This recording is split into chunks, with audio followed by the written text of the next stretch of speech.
Honourable member चिट्ठी लिखी है, लिखा है, आई डोंट माइंड।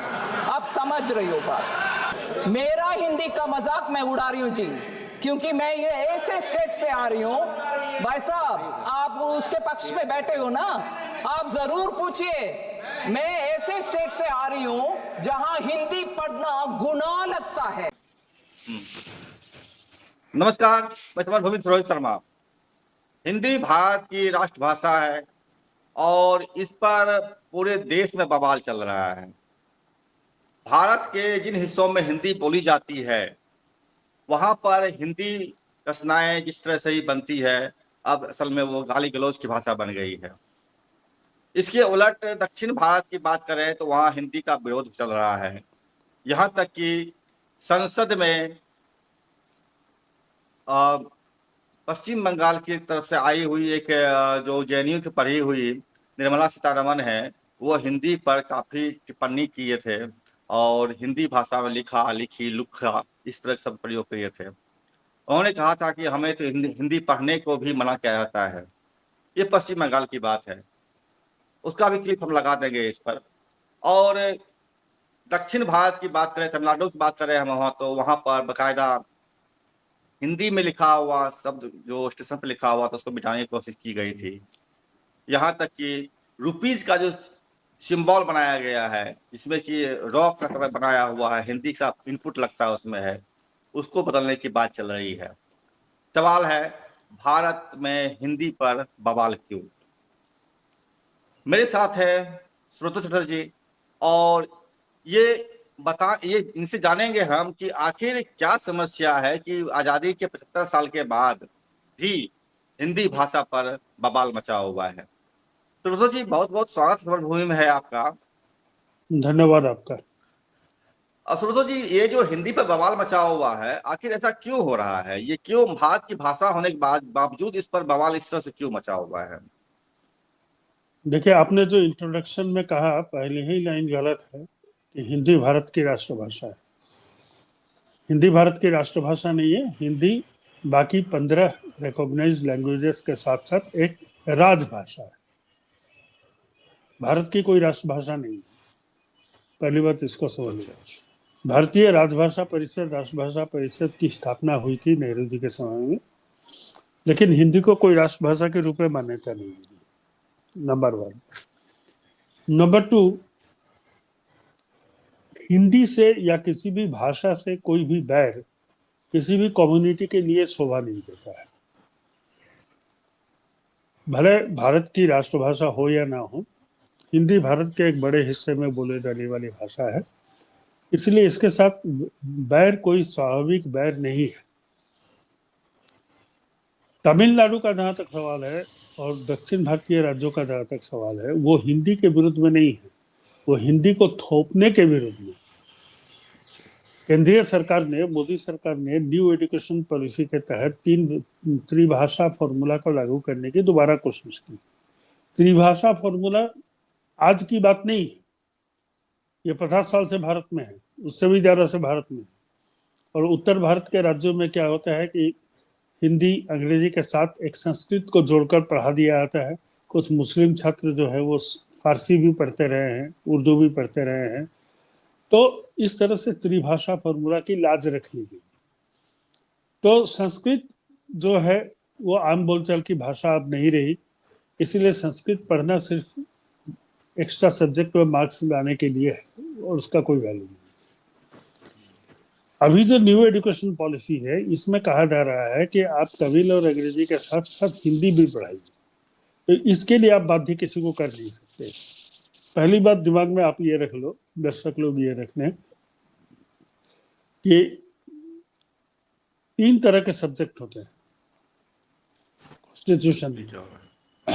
एक होता है सेंट्रल सब्जेक्ट, एक होता है स्टेट सब्जेक्ट, एक होता है कॉन्करेंट सब्जेक्ट। इसको हम स्टेट लिस्ट, कॉन्करेंट लिस्ट और सेंट्रल लिस्ट भी कह सकते हैं।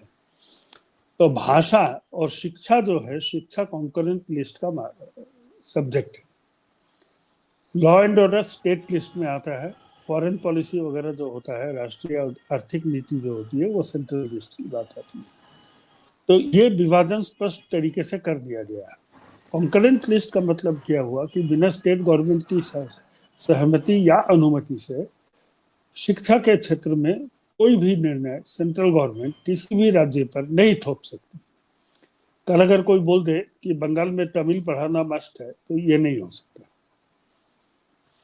अगर आप बोलते हैं तमिलनाडु में हिंदी पढ़ाना त्रिभाषा फॉर्मूला के अंदर में बाध्य बना दिया जाए, तो उसी हालत से अगर कहा जाए कि यूपी में कन्नड़ पढ़ाना संस्कृत के बदले त्रिभाषा फॉर्मूला के लिए बाध्य किया जाए, तो यूपी वालों को कैसा लगेगा, बिहार वालों को कैसा लगेगा, बाकी हिंदी क्षेत्र के लोगों को कैसा लगेगा।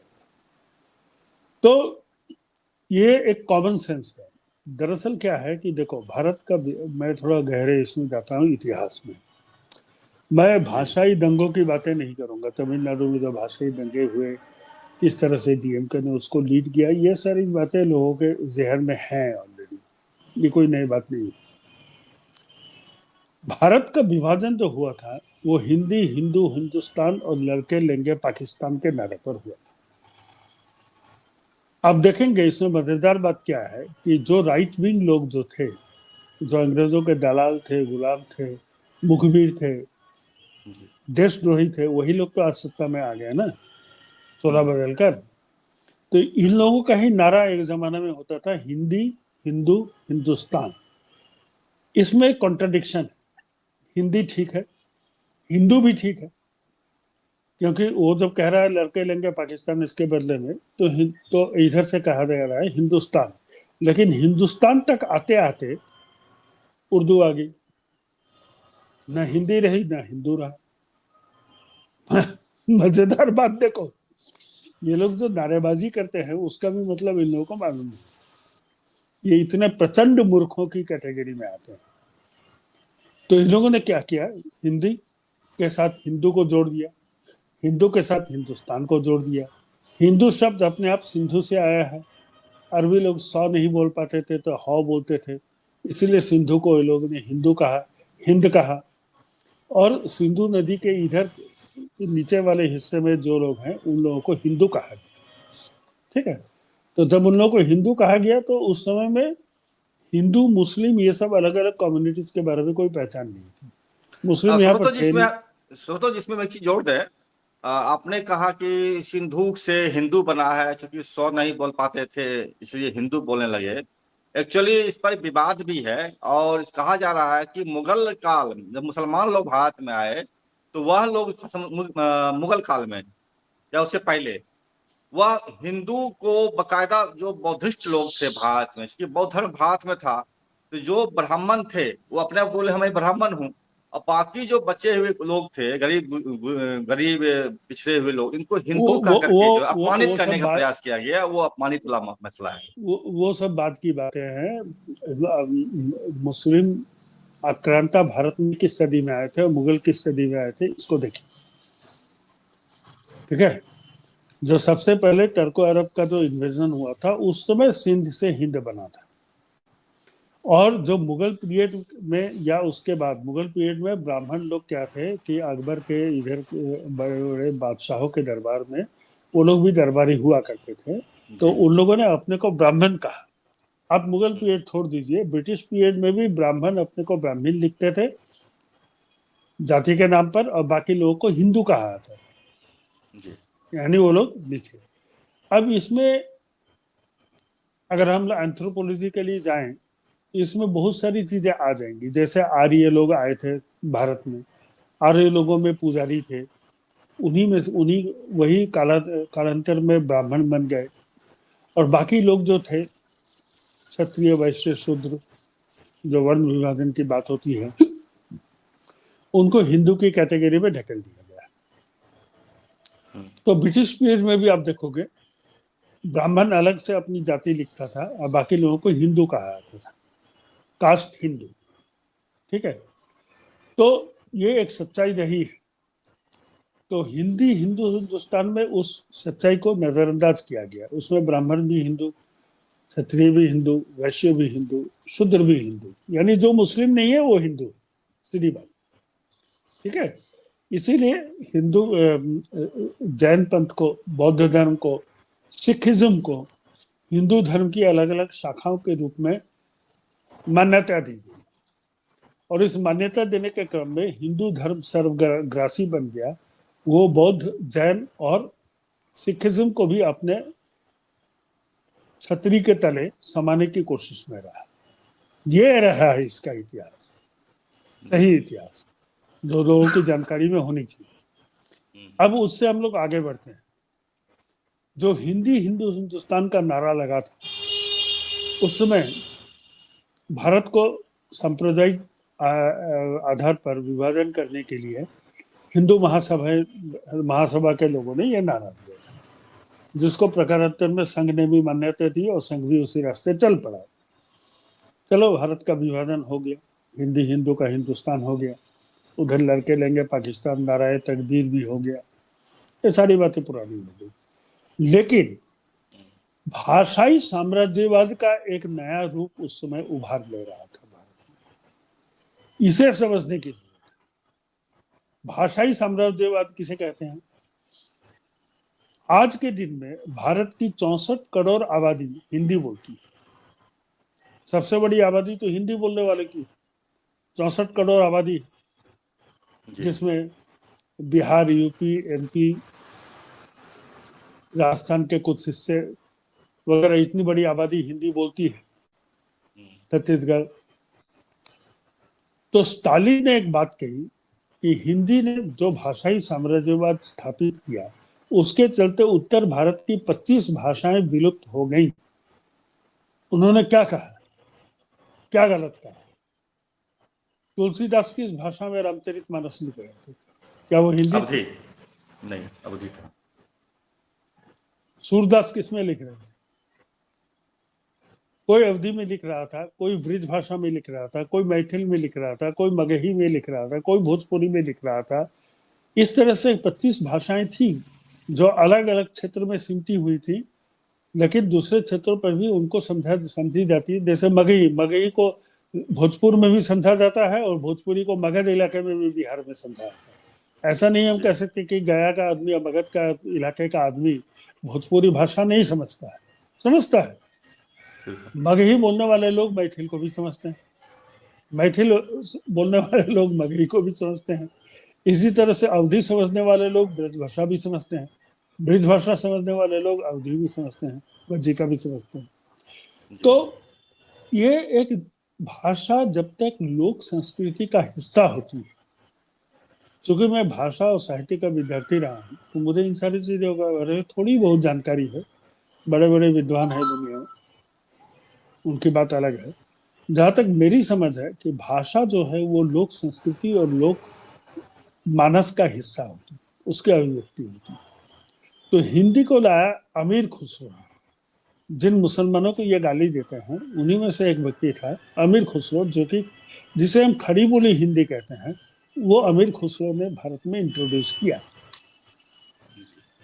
आज हिंदुत्ववादी हिंदी प्रेमी कहते हैं कि भारतेंदु हरिश्चंद्र सबसे पहले लेखक थे हिंदी के। ऐसा कुछ भी नहीं, सबसे पहले कवि और लेखक थे अमीर खुसरो थे। क्योंकि अमीर खुसरो मुस्लिम थे, इसीलिए इन लोगों को मानने में बहुत दिक्कत होती है कि आखिर हिंदी में अपनी पहचान ढूंढने के चक्कर में मुस्लिम को ही अपना बाप मानना पड़ेगा। तो ये बड़े कोफ्त की बात है। इसीलिए वो एक हिंदू को बाप मानने की चेष्टा में भारतेंदु हरिश्चंद्र का नाम आजकल उछाल रहे हैं। अब बड़े बड़े टीवी के मीडिया में डिबेट में आप देखेंगे भाजपाई संघी मेंटेलिटी के लोग आते हैं, उनके स्पोक्स पर्सन आते हैं और वो हमेशा क्या कहते हैं, भारतेंदु हरिश्चंद्र बोलते रहते हैं। भारतेंदु हरिश्चंद्र की उर्दू इन्होंने पढ़ी है? भारतेंदु हरिश्चंद्र ने जो उर्दू में गजलें लिखी, इन्होंने कभी पढ़ी है? इनको जरा पूछिएगा एक बार। आपको मालूम भी है भारतेंदु हरिश्चंद्र हिंदी में उतने ही सिद्धहस्त है जितने कि उर्दू में, और उर्दू में उतने ही सिद्धहस्त है जितने कि हिंदी में। प्रेमचंद भी तो हिंदी और उर्दू समान रूप से लिखते थे। प्रेमचंद की बात तो छोड़ ही दो, प्रेमचंद यशपाल तो उर्दू के ही लेखक हैं, वो तो बाद में हिंदी में आए जी। उनकी बात तो छोड़ो। जिस भारतेंदु हरिश्चंद्र को ये लोग आधुनिक हिंदी के जनक मानते हैं, यानी परोक्ष रूप से अपना बाप समझते हैं, वो भी उर्दू में उन्होंने शायरी की। जी। आपको पढ़ना पड़ेगा, लेकिन यहाँ तो प्रचंड मूर्खों का शासन है, इनको पढ़ते उड़ते तो कुछ है नहीं। अब पढ़ के भी करेंगे क्या? कुछ समझ में आए तब तो पढ़ना पड़ता है। आएगा नहीं, बिल्कुल। कुछ तो समझ में आएगा नहीं तो पढ़ेगा क्या?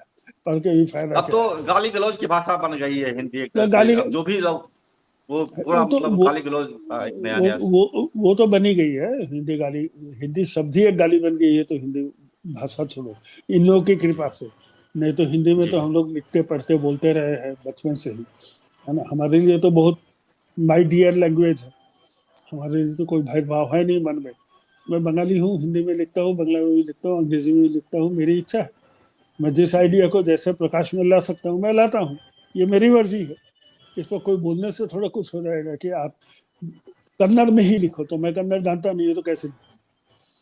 ये सारी बातें बकवास है। आदमी के जीवन के साथ साथ उसकी भाषा का विकास होता है। लोक संस्कृति के का जो अंग होता है वही भाषा असल भाषा होती है। आप जितनी भी खड़ी बोली हिंदी बोल रहे हैं, अपने घर में जाइएगा तो आप अगर मगध एरिया के हैं तो मगही बोलिएगा, अगर मिथिलांचल के हैं तो मैथिली बोलिएगा। जी यही आप बोलेंगे। और ये मैंने देखा है घरों में होते हुए। हम हिंदी में यहाँ पर बैठे बैठे तुम्हारे साथ बात कर रहे हैं, लेकिन अपने घर में तो मैं बंगला ही बोलता हूँ। मैं अंग्रेजी पढ़ाता रहा हूँ, लेकिन अपने बच्चों के साथ तो अंग्रेजी में बात नहीं करता, बंगला में ही बात करता हूँ, क्योंकि वो अपना मदर टंग है। जो मदर टंग है उसमें तो आदमी जुड़ा रहेगा, वो तो नाभि नाल का संबंध है, जी वो कैसे छूट जाएगा? तो हिंदी भाषा जो है, जिसको हम लोग आधुनिक खड़ी बोली हिंदी कहते हैं, ये किसी की मातृभाषा नहीं। सबसे मजेदार बात क्या है, मुझे भारत का एक वो हिस्सा दिखा दो, एक वो आदमी दिखा दो जिसकी मातृभाषा हिंदी नहीं हो।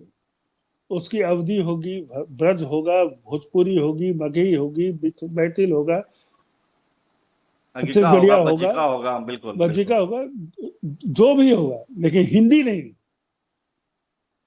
हिंदी किसी की मातृभाषा नहीं है। तो सबसे पहले किसी भाषा को अगर ग्रेट बनना है तो उसे किसी कुछ लोगों की मातृभाषा होनी चाहिए। और मातृभाषा बनने की जो प्रक्रिया है वो एक ऐतिहासिक प्रक्रिया है। उसको एडमिनिस्ट्रेटिव मीन्स से, अध्यादेश के जरिए, कानून बनाकर, सरकारी प्रोत्साहन देकर, प्रलोभन देकर आप नहीं कर सकते। ये अलग बात है कि हम लोग खड़ी बोली हिंदी का प्रयोग अपनी लेखनी में, बोली में, कविता कहानियों में, भाषण में, लेखों में इसलिए करते हैं क्योंकि कोई, ये जो जिसको हम लोग बोलियां कह के तत्सिल उपहास करते हैं, भोजपुरी हो या मगही हो या वजीका हो, जिसके नाम आप ले रहे थे, जो भी पढ़ता हो सारे लोग इस खड़ी बोली हिंदी को समझते हैं। और जो हिंदी भाषी नहीं है वो भी समझते हैं। बंगाली लोग समझते हैं हिंदी, मराठी समझते हैं हिंदी। मराठी भले ही वेस्टर्न यूपी के लखनवी लहजे में हिंदी नहीं बोल पाता हो, लेकिन हिंदी समझता तो है। ऐसा तो जी नहीं है एक कि बात है, मुंबई एक के लोग बात हिंदी नहीं समझ। एक बात जरूर है सुब्रतो जी, जब मैं 5वीं क्लास तक पढ़ा था तो 5वीं क्लास तक लिखते पढ़ते जरूर थे हिंदी में। हिंदी में कविताएं याद करते थे, दिनकर की हो या फिर फूल और कांटे वाला कविता हो, हाँ हाँ। पुष्प की अभिलाषा। लेकिन हिंदी में बोल नहीं पाते थे। घर में भी नहीं बोल जो पाए। बात करते थे अपनी भाषा में बात करते थे। वो जब बाद में मुझे मुझे बड़े शहर में आने का मौका मिला, जैसे बंगाल में मैंने पढ़ा है, कलकत्ता में, तो वहां पर जब मैं आया तब आकर जो हमारी मजबूरी बन गई कि हिंदी में बोलना पड़ेगा, तो हिंदी बोलने का प्रैक्टिस करने लगे, फिर वहां बोलने लगे। हाँ और सही है। ये समस्याएं जो है जुड़ी रही है। हम समझते हैं कि अभी भी जो मैंने बहुत सारे लोग हैं वो भी हिंदी में नहीं बोलते हैं, या हिंदी बोलने में कठिनाई उनको होती है, हिंदी भाषी के लोगों को, बिहार में मैं बात कर आप रहा हूँ। आप हिंदी भाषी लोगों की बात करते हैं, आप यूट्यूब पर चले जाइए, बड़े बड़े यूट्यूबर, मैं नाम लेना उचित नहीं समझता, जी नाम ले लूं तो सब नंगे हो जाएंगे, उनको हिंदी में स्त्रीलिंग पुल्लिंग का भेद नहीं मालूम है, उनको ग्रामर नहीं मालूम है। वो जब बोलते हैं तो हंसी आती है। मैं बांग्ला भाषी आदमी हूँ, मुझे भी हिंदी की जितनी तमीज है उतनी भी तमीज इनको नहीं है, दो चार को छोड़ दिया जाए तो। और इनके लाखों में फॉलोअर्स हैं, लाखों लाख व्यू हैं, जी क्योंकि सुनने वाले भी मूर्ख, बोलने वाले भी मूर्ख। अब जब देखने वाला भी अंधा और दिखने वाला भी अंधा, तो कौन किसकी बुराई कर रहा है? स्थिति तो ये है। जी अंग्रेजी के तो एक शब्द बोल ही नहीं पाता, जैसे ही बोलता है तो तुरंत वो उलट जाता है, अर्थ का अनर्थ बना देता है।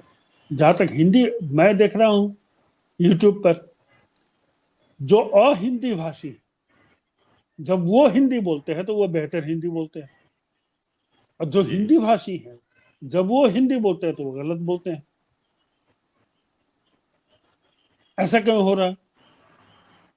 देखो, जब मैं किसी दूसरे लैंग्वेज को सीखता हूँ या जी बोलता हूँ, तो मेरे दिमाग में हमेशा एक कॉन्शियस मैं रहता हूँ कि मैं कहीं गलत तो नहीं बोल दिया। जी जो अपनी भाषा के साथ जो आजादी आदमी ले सकता है, वो दूसरे की भाषा के साथ नहीं ले सकता।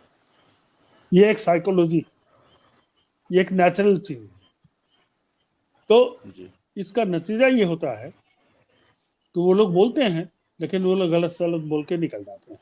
कहाँ स्पेलिंग लगाना है, कहाँ पुलिंग लगानी है, कुछ नहीं मालूम, फिर भी बोल रहे हैं, सुनने वाले भी सुन रहे हैं।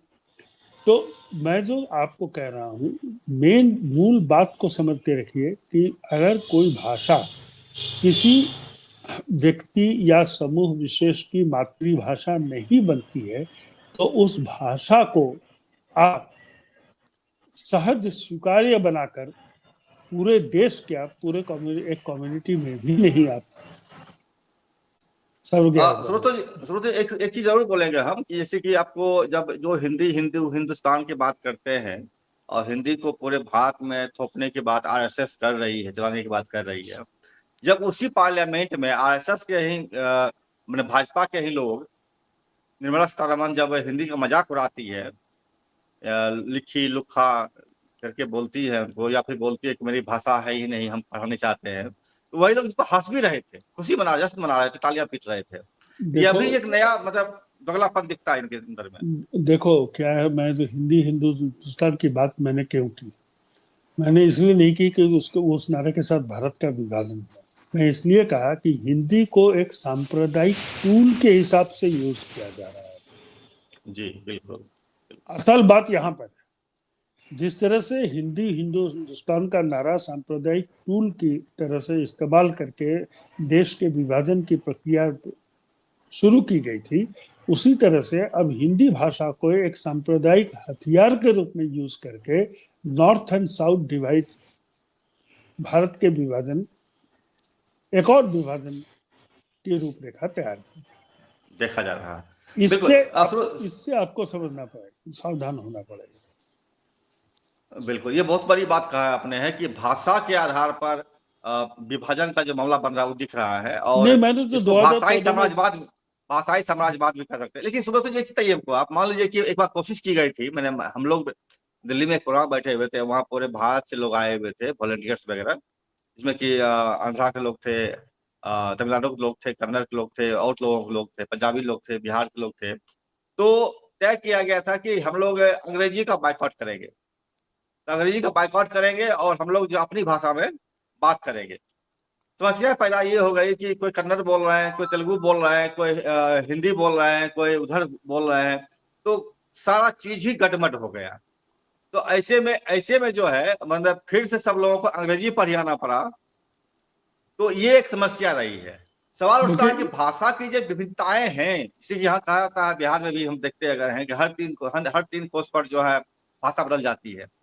तो ऐसे में पूरे भारत को कनेक्ट करने के लिए एक कनेक्टिंग लैंग्वेज तब तो अंग्रेजी ही बन जाएगा। अंग्रेजी क्या है इस ही, बन नहीं जाएगी। जिस सच्चाई से हम लोग मुंह मोड़ते हैं वो ये है कि अंग्रेजी ही लिंगुआ फ्रैंका मतलब होता है कॉमन लैंग्वेज। अंग्रेजी ही वो भाषा है जो भारत के हर स्टेट में लोगों द्वारा समझी जाती है। न हिंदी है, न तमिल है, न बांग्ला है, न मराठी है, न कन्नड़ है, न तेलुगु है, न तमिल है, कुछ नहीं है। लिंगुआ फ्रैंका एक ही, दैट इज इंग्लिश। तो ये फिर सुब्रत समय जी, है कि भारत अंग्रेजी तो साम्राज्यवाद का प्रतीक रहा है, अमेरिकी मैंने जब रहा है ब्रिटिश तब रहा, साम्राज्यवाद का। आज जब भी क्या रहा, उसी को हम लोग फॉलो करेंगे? हाँ करना ही पड़ेगा। जब रहा है तब रहा है। जी आज अंग्रेजी किस चीज का प्रतीक है?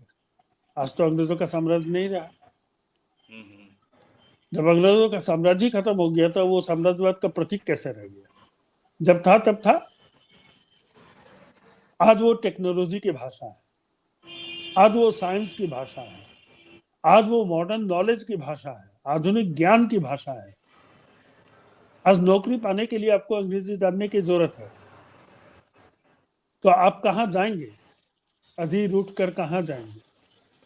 जहां जाएंगे हमें पाएंगे। जी। फैक्ट तो ही है। इससे जितना भी तुम मुंह मोड़ो, जितना भी अपना राष्ट्रवाद दिखाते रहो, हिंदी के नाम पर, तमिल के नाम पर, बांग्ला के नाम पर, मराठी के नाम पर, लेकिन वो राष्ट्रवाद तो किसी काम का नहीं है ना, क्योंकि आप तो वो नौकरियां नहीं दे सकते, आप वो टेक्नोलॉजी डेवलप नहीं कर सकते, आप तो पीछे छूट गए ना। अगर आपको अपनी भाषाओं को सशक्त बनाना था तो अपनी भाषाओं में वो R&D था, वो रिसर्च जरूरी जी। था, वो साइंटिफिक डेवलपमेंट जरूरी था, क्योंकि दुनिया तो विज्ञान के साथ चलती है। दुनिया ना धर्म के साथ चलती है, ना संस्कार के साथ चलती है, ना संस्कृति के साथ चलती है, किसी के साथ नहीं चलती। दुनिया सिर्फ और सिर्फ विज्ञान के साथ चलती है।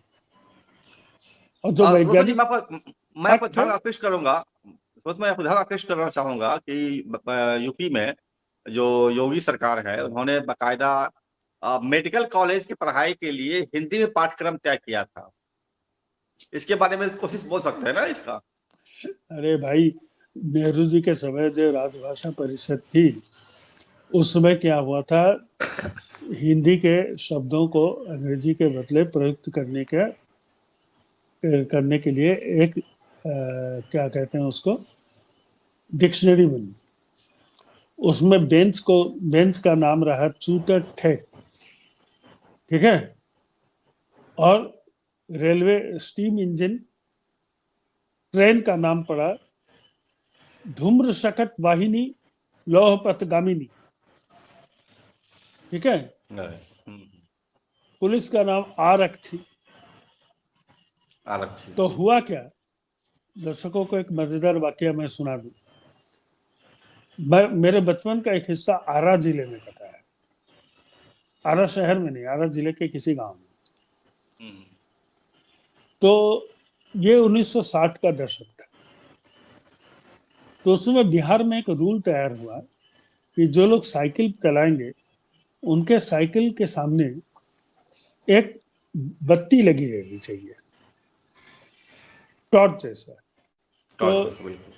हाँ, तो सामने डायनामो के बोलते थे उसको। डायनामो से तो वो जलती थी। डायनामो तो चक्के में लगा रहता था, और उससे बिजली आती थी टायर के घर्षण से। उससे एक छोटी सी बत्ती जलती थी जिसको टॉर्च कहते थे, ठीक है। तो हुआ यूं कि एक पूर्णिमा की चांदनी रात में एक हिंदी के शिक्षक, जो कि राजभाषा परिषद से प्रेरित, हिंदुत्व के ज्वार में ओत प्रोत राष्ट्रवादी चिंतक, लेकिन मिडिल क्लास के टीचर, साइकिल से लौट रहे थे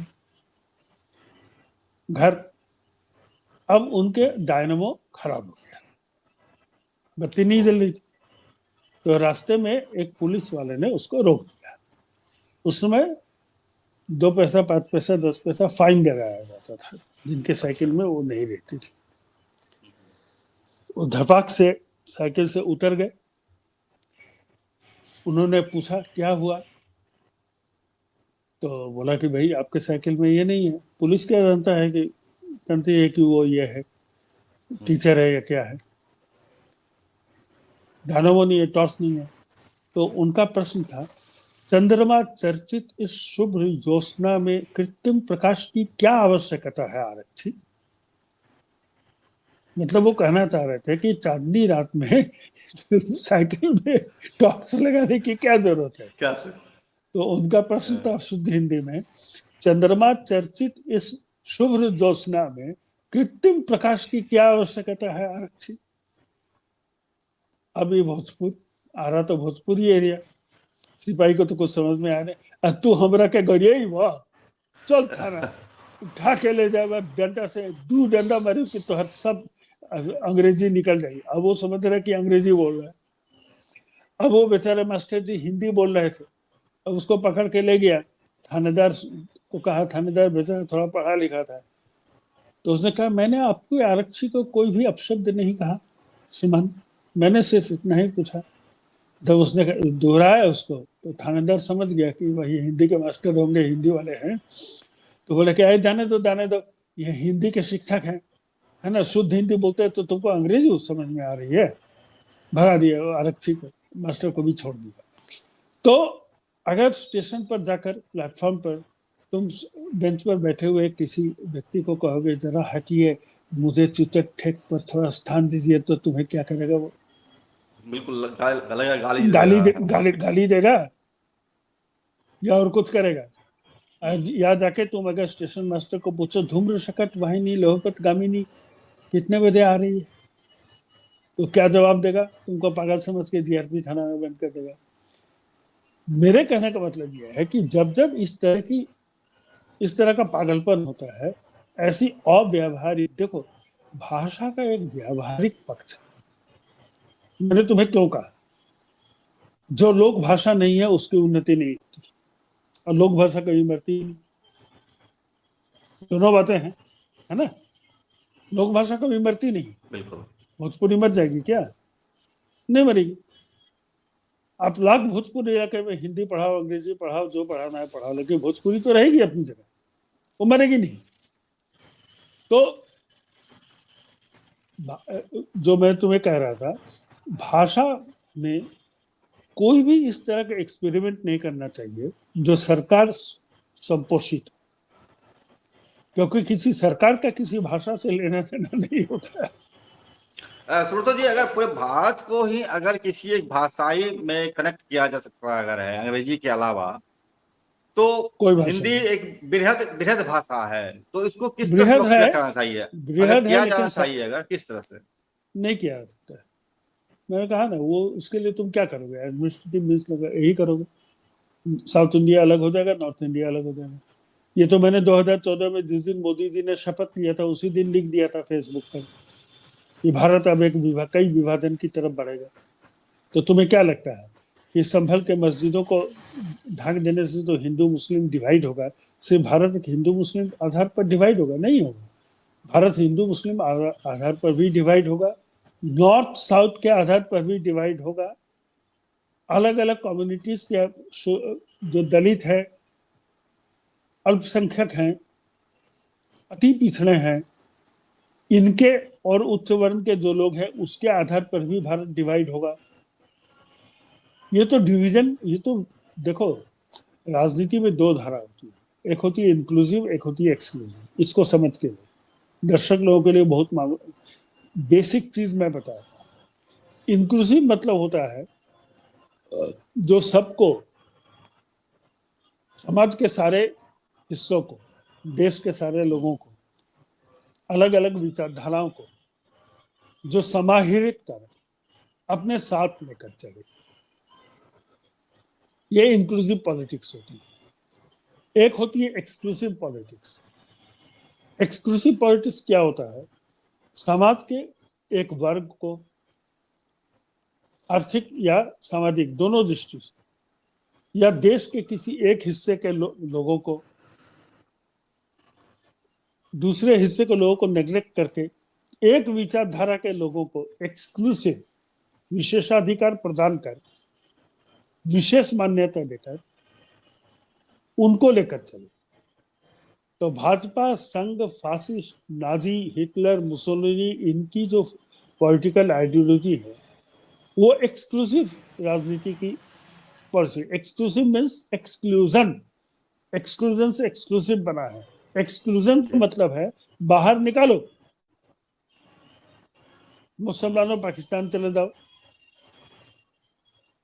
दलित घोड़ी पर मत बैठो, आदिवासी मुंह पर पेशाब करवाने के लिए तैयार हो जाओ, साउथ इंडियंस तुम अपनी भाषा कल्चर से दूर भागो, हिंदी अपना लो। ये सारी जो राजनीति है वो एक्सक्लूजन की राजनीति है। जैसे हिटलर बोलता था आर्यों का विशुद्ध नस्ल, नस्ली सभ्यता की बात, शुद्धता की बात करता था। इसका मतलब क्या हुआ? जो आर्य नहीं है उनके शुद्ध नस्ल अशुद्ध है। वो क्या कर रहा था? वो एक्सक्लूजन की राजनीति कर रहा था। इंक्लूजन की राजनीति जो है उसमें आर्य भी वही है, अनार्य भी वही है, हिंदू भी वही है, मुस्लिम भी वही है, क्रिश्चियन भी वही है, साउथ इंडियन भी वही है, नॉर्थ इंडियन भी वही है, ईस्ट इंडियन भी वही है, वेस्ट इंडियन भी वही है, नॉर्थ ईस्ट इंडियन भी वही है। जब आप सारे समाज को, सारे देश को, सारी विचारधाराओं को एक साथ एक साझा समझ के तहत एक्सेप्ट करेंगे और उसे अपनी राजनीति का आधार बनाएंगे, तभी तो आप सर्वज्ञ होंगे। जी। क्या कारण है कि हजार लाख चुनावी धांधली, ईवीएम मैनेजमेंट, वोटर लिस्ट भर्ती करने के बावजूद आज भी ऑल इंडिया लेवल पर भाजपा 30%, 31% से ज्यादा कास्ट वोट का परसेंटेज ले नहीं पाती है? यह अलग बात है कि विपक्ष बिखरा हुआ है, 31% लेकर ये सत्ता में आती है, वो 69% लेकर विपक्ष से बैठे हुए हैं, उसके जो राजनीतिक कारण है वो अपनी जगह पर। आप मेरे को सिर्फ इतना जवाब दे दीजिए कि क्या कारण है कि आज भाजपा उस 31% पर तो 5-7-8% जो है वो तो मैनेज किए हुए वोट है, चुनाव आयोग के द्वारा अभी धीरे धीरे सामने आ रही है, सब लोगों को दिख रहा है। तो बिल्कुल। ये 25% वोट लेकर आप क्यों बैठे हुए? इसलिए कि आप एक्सक्लूसिव राजनीति में विश्वास करते हैं, और एक्सक्लूजन में विश्वास जो करते हैं वो भारत की पूरी आबादी का 20-22% ही। ये तो उस समय भी था जब भारत का विभाजन हुआ था, लेकिन वो ताकतवर बन गए ऐतिहासिक परिस्थितियों में, अंग्रेजों के प्रोत्साहन से। आज आप ताकतवर बने हैं, चुनाव आयोग, सुप्रीम कोर्ट और अलग अलग तरीके से, और रीढ़हीन जो सुब्रतो जी एक चीज हम बोलना चाहेंगे इसमें, जैसे कि अभी जैसे कि गांधी ही आंदोलन किए थे, उन्होंने हिंदी में चीजों को रखा था, एक्सप्रेस किया था। आज भी भारत में जो कोई भी आंदोलन का बात होता है तो वो हिंदी में ही जब आने के बाद ज्यादा प्रभावशाली होता है। दूसरी चीज देखो क्या कि जैसे कि उदाहरण लीजिए आप, एक ये जो एक सच्ची रामायण करके किताब लिखी गई थी, तो उस किताब का जब तक हिंदी में अनुवाद नहीं हुआ तब तक विवाद नहीं था।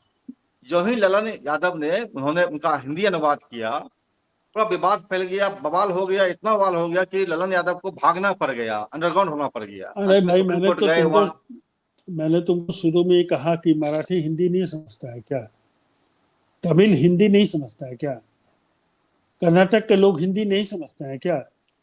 केरल के लोग हिंदी नहीं समझते हैं? बंगाल के लोग हिंदी नहीं समझते हैं? समझ, ग्राह्यता एक अलग बात है। जैसे हम अगर कर्नाटक में 10 साल रह जाएं तो हमको झक मारकर थोड़ा बहुत तो कन्नड़ सीखना पड़ेगा, बिल्कुल। ये नहीं सीखना पड़ेगा। ये पूरा अलग सीखे हैं। बात है, ये अलग बात है। हिंदी से उनको बैर नहीं है, मैं बार बार इस बात को दोहरा रहा हूं। हिंदी से किसी भी प्रांत के लोगों को बैर नहीं है।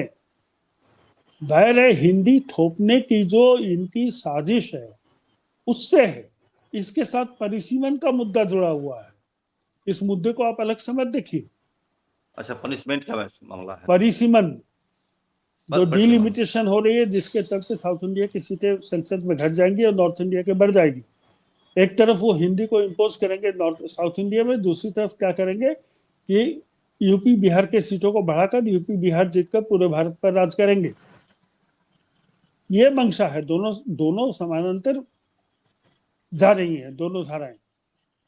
नतीजा क्या होगा? अच्छा। तो अब इसके साथ जब जोड़ के देखता है तो वो तमिलियन जो है, कन्नड़ जो है, तेलुगु जो है, ये लोग कहते हैं कि ये तो हमें दोनों तरफ से मार रहा है। आपको हिंदी ये करना है ना, पॉपुलर करना है ना। क्या साउथ इंडिया में हिंदी फिल्में नहीं चलती? कौन सी ऐसी हिंदी फिल्म है जो साउथ इंडिया में, अगर नॉर्थ इंडिया में हिट हुई है तो साउथ इंडिया में फ्लॉप हुई है? मेरे को एक फिल्म का नाम बता दो। तो लोग जब अपने से ग्रहण करेंगे, लोग जब अपने से एक्सेप्ट करेंगे, तब किसी भाषा की स्वीकार्यता जो है वो अपने आप बढ़ती रहती है। हम आज ये कह रहे हैं बैठकर यहाँ पर कि कोई भी लोक भाषा मरती नहीं है। क्या मैं भोजपुरी फिल्में देखता हूँ? नहीं देखता। क्या मैं हिंदी फिल्में देखता हूँ? जरूर देखता हूँ। जी तो ये लोगों के चॉइस पर छोड़ दो ना भाई, आप जी। इम्पोज क्यों कर रहे हैं? थोपने की जो चीज है ये गड़बड़, थोपने की जो इसका बात, विरोध हो रहा है। जी इसका जी विरोध हो रहा है, भाषा का विरोध नहीं है। भाषा के थोपने के पीछे जो राजनीति है उसका विरोध हो रहा है। मैं तो चेन्नई में, मेरी बेटी कितने साल पढ़ी है, मैं जाता आता रहा हूं, मैंने तो किसी को नहीं देखा जो हिंदी नहीं समझती, बोल पाए या नहीं बोल पाए। जब मैं हिंदी में बोलता था तो एक ऑटो वाला भी समझता था, फल वाला भी समझता था, रिक्शा वाला भी समझता था। जी। ऐसा तो कुछ नहीं है कि वो लोग नहीं समझते। ना मैं, अच्छा मेरे हिंदी बोलने से वो हमें गाली देते थे, ऐसा भी नहीं था। सुब्रत जी, मेरा मेरा एक सवाल रहेगा इसमें थोड़ा सा अलग हट करके, कि भारत में हजारों भाषाएं हैं, कम छोटा बड़ा जनसंख्या के हिसाब से हो सकता है, हजारों भाषाएं हैं। हजारों भाषाओं के ऊपर इंग्लिश कनेक्टिंग लैंग्वेज बन गया है जो सबको कनेक्ट करता है। पढ़े लेकिन लिखे लोगों, लेकिन लेकिन हाँ, पढ़े पढ़े लिखे लिखे लोगों लोगों के के बीच, बीच। बिल्कुल बिल्कुल। लेकिन आप अगर सोवियत संघ की बात करें, चूंकि आप मार्क्सवादी दृष्टिकोण से चीजों को देख सकते हैं, सोवियत संघ की बात करें तो वहां भी लगभग जो है हजार, बहुत सारी भाषाएं थी वहां पर। तो वहां के लोग, लेकिन वहां पर आज रूसी भाषा डोमिनेट करता है, और तमाम जो एक्सपेरिमेंट है उनका, या उनका प्रयोग है, या उनका, या जो भी साइंटिफिक चीजें चल रही, टेक्निकल चीज चल रहा है, तभी रशियन में चलता है उनका है। तो आखिर उन्होंने रशियन को इस तरह से ये किया, पॉपुलर देखिए किया देखिए उन्होंने, दे, और मैं भारत में अंग्रेजी पॉपुलर हो गया। इसका क्या मसला मसला है? देखिए देखिए दोनों दोनों जगहों में एक बेसिक अंतर है। मैं थोड़ा एग्जांपल देके समझाऊंगा। जी रूस में जो अलग अलग भाषाएं थी, वो सब रूसी भाषा के ही अपभ्रंश थे। रूसी भाषा की स्थिति वहां पर हिंदी जैसी है, और वहां पर अन्य भाषाओं की स्थिति मगही, मैथिली, वज्जिका, भोजपुरी, अवधी, अच्छा, उस तरह। उस तरह से है। तो जैसे इस पूरे इलाके में हिंदी भाषा में ही लोग पढ़े और हिंदी डोमिनेंट लैंग्वेज बन गया, उसी तरह से कुछ रूस में रहा। रूस में कोई इंपेरियलिज्म तो रहा नहीं, कोई सही है। विदेशी शक्ति आकर रूस पर कभी तो अधिकार जमाया नहीं। हाँ, ये हम कह सकते हैं कि जार लोगों के कोर्ट की भाषा हिंदी रूसी होती थी। वो कोर्ट लैंग्वेज धीरे धीरे जन सामान्य की भाषा बन गई। रूसी भाषा भी वहाँ के एक बड़े क्षेत्र में, आज जो यूक्रेन के 2 क्षेत्रों पर रूस ने कब्जा किया है, वो दोनों रूसी भाषाई क्षेत्र है। बिल्कुल। इसलिए उसकी तुलना तुम हिंदी बेल्ट की अलग अलग बोलियां और हिंदी भाषा के अंतर संबंधों के आईने में करोगे, तब तुम्हें समझ में आएगी। लेकिन अगर उसको पूरे भारत के संदर्भ में करोगे तो नहीं समझ में आएगी, क्योंकि भारत की भाषाई, सांस्कृतिक, सामाजिक विविधता रूस से हजारों गुना ज्यादा है। ज्यादा है। तो अल्टरनेट कितना इसका क्या हो पॉपुलेशन सकता है, है? कितना पॉपुलेशन है रूस का? 14 करोड़। 14 करोड़। आपके यूपी का कितना है? 24 करोड़। समझ जाइए, समझ जाइए। बिहार का पॉपुलेशन है 14 करोड़, समझ जाइए। 14 करोड़। भूगोल को देखिए ना, जनसंख्या को देखिए, अनुपात को समझिए। बिहार में तो 5 5 मेन लैंग्वेजेस हैं, मैथिली है, जी। मगही है, भोजपुरी है, अलग अलग है, वज्जिका है, अंगिका है, अंगिका है, वज्जिका, बिल्कुल। अंगिका है। लेकिन हिंदी वहां पर डोमिनेंट भाषा बन गई ना। यही समझ लो, बिहार को रूस समझ लो, सीधे क्लियर हो जाएंगे। रूस को अगर जी जी। भारत समझने की गलती करोगे तो कभी नहीं समझ पाओगे। अच्छा, कंक्लूजन बताइए हमको आप, इस चीजों से कैसे निपटा जा सकता है भारत में जो देखिए भाषाई विवाद मैं चल रहा है? इससे निपटने का, देखो क्या है कि ये लोग तो विघटनकारी देशद्रोही शक्तियां हैं। इनका इनका तो जन्म ही हुआ है देशद्रोह के आधार पर, इनका अंग्रेजों मतलब की आरएसएस मुखबरी का, करके। बीजेपी का? आरएसएस, बीजेपी, जो संघी मेंटेलिटी के जो लोग हैं, हमारे जी भी जी यूट्यूब चैनल पर रिएक्शन में बहुत लोग आते हैं हमें गद्दार वगैरह कहने के लिए। लेकिन सवाल है कि इनको देखा जाए तो इनका इतिहास ही गद्दारी को रहा है, चाहे वो वाजपेयी की मुखबिरी हो, चाहे मोदी की गद्दारी हो। आज तो मोदी ने संप्रभुता का ही सौदा कर दिया भारत का, आप देखिए ना। जी, बिल्कुल। जिनको बात नहीं समझ में आ रही है उनके लिए अलग बात है, क्योंकि बहुत लोगों की नींद तो घर लुटने के बाद ही न टूटती है। नींद पहले खुल जाए तो घर लूटे क्या? अब तो घर लूट गया है, अभी तो नींद से उठो। तो इनका समाधान यही है कि इनको सत्ता से बेटे कर, और ये होंगे बहुत जल्द होंगे। साउथ इंडिया का अलग हो जाने का मतलब समझ रहे हो क्या है? मैं कई बार मजाक में लिख देता हूँ फेसबुक पर कि भारत की उन्नति उसी दिन से होगी जिस दिन से गोबरपट्टी को काट के अलग कर दिया, यानी हिंदी भाषी जो स्टेट्स हैं, बीमारू राज्य हैं, उनको अलग कर दो, भारत की उन्नति हो जाएगी। ये प्रैक्टिकली संभव है क्या? हंसी मजाक की बात, कोई हम लोग चाहते हैं ऐसा? ऐसा हो सकता है, ऐसा होना चाहिए। जैसे ये नहीं होना चाहिए, उसी तरह से दक्षिण भारत को भी भारत से अलग नहीं होना चाहिए। और याद रखना, दक्षिण भारत में महाराष्ट्र भी आता है। जी, जो लोग समझते हैं कि तेलंगाना, आंध्रा, कर्नाटक, तमिलनाडु, केरल ही दक्षिण है, उनको ये भी जानना चाहिए कि महाराष्ट्र भी दक्षिण है। दक्षिण। भारत से मुंबई अलग हो जाए क्या मतलब? तो इसमें यही कहा जा सकता है कि इस भाषा के आधार पर जो विभाजन की कोशिश हो रही है और आरएसएस लगातार कर रहा है, इसको जब तक ये सत्ता में है ये प्रक्रिया चलती रहेगी। ये इनको करे हटना, चले सत्ता हटने के बाद ही जो है कुछ मामला बन तब सकता ये है बंद इसमें। होगा, क्योंकि इनको तो हमेशा एक रार बनाना है ना। आज अगर रार देखो बनाना है, क्या होता है नफरत कि पैदा करना है, बिल्कुल। मुस्लिमों के अगेंस्ट में हिंदुओं को इकट्ठा कर दो, और दक्षिण भारतीयों के अगेंस्ट में उत्तर भारतीयों को इकट्ठा कर दो। जी। आइबसन, दक्षिण जहाँ भारत को तो ये मुसलमान कुछ नहीं दक्षिण जहाँ भारत को तो ये मुसलमान कुछ नहीं बिगाड़ है, नहीं सकेंगे।